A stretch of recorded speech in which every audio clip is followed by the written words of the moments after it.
Alright, so we had some questions sent to us from Norway, which is pretty cool. I have a friend that works there as an English teacher for automotive and heavy duty mechanics. Hi guys. And so they wanted to know a little bit more about what the car came with and what I intend to do with it. So I will go over that a little bit with you guys. So what we're starting out here is a 350 Oldsmobile engine known as the Rocket. And the sad thing is, by the time 1977 came around, there was no rocket left in these things. Only produced a little 180 horsepower in a big monster 4,000 to 5,000 pound car.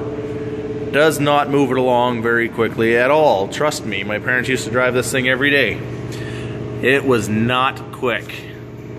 Underneath the car, one of the reasons these things were so slow was we had log style manifolds that were terribly inefficient, and then they run the crossover pipe down underneath the engine and back up into the other exhaust manifold instead of running a Y pipe, which is a lot more efficient. That lost a lot of horsepower right there, and then it would go up into the manifold and come back down out into a single exhaust.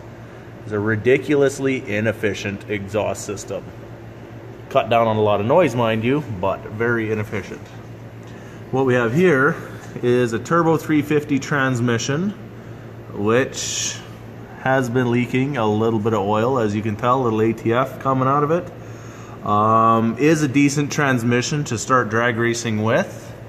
I do plan on changing out the engine, probably to a big block Chevy. The only reason I'd have to get rid of this transmission is a big block Chevy will not bolt up to an Oldsmobile turbo 350. The bell housing bolts are in different locations. So go back down the drive shaft and to the rear diff. Here, if you can count the bolts, we have a 10 bolt 8.5 inch rear differential.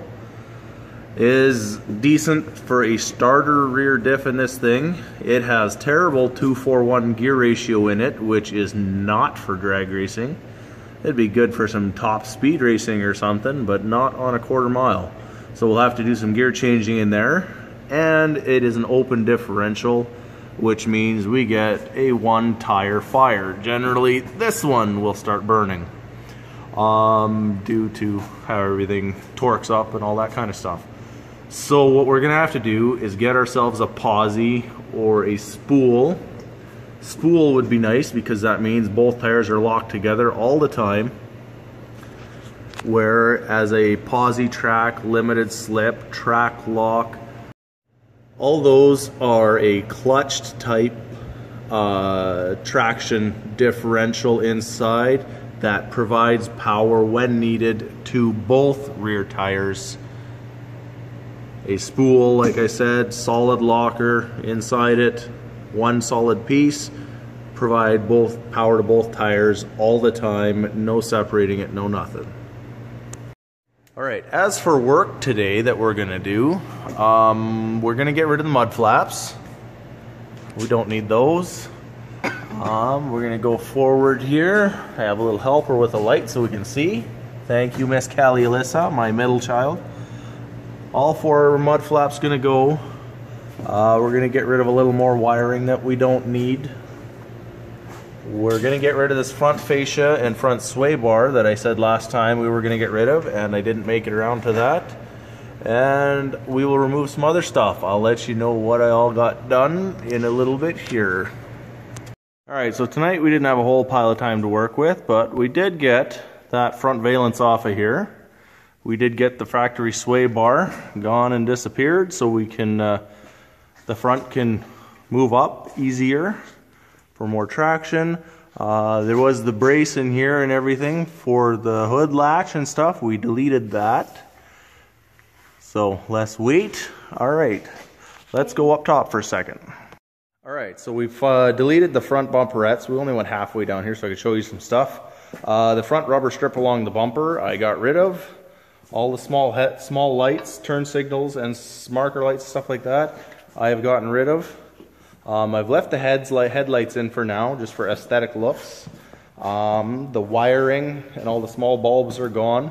I got rid of the horns, managed to get rid of them. The mud flaps are finally gone. Yay! No more mud flaps. Alright, yeah, we will go right to the top now and show you what we've done there. Alright, so we didn't do a whole lot up here, but we did get rid of the hood latch. More weight again. Everything counts, any tiny little thing. The hood latch and the cable. For now, because we're just idling this thing around the shop yard here, we'll just rely on the safety latch. It doesn't matter, I'm not hitting the highway. We are going to be running hood pins. I will probably put them right where these little bump stops are here and run up through the hood. That is how our hood will be secured. The bump stops will make way for little tiny pieces of rubber. I'll show you how that works when I finally do get them in. Another thing I'll show you over here with the hood. It had a big pile of insulation under it. We got rid of that. We got rid of the hood light.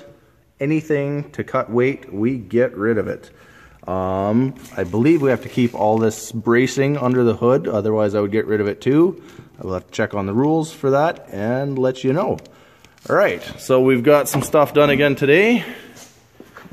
Here is our little pile of parts. And I'd like to say a big thank you to my little helper, Callie. She was my little lighting expert and helped me remove some of this stuff. Thanks, Callie. Yep. And we will talk to you guys next time when we get more work done.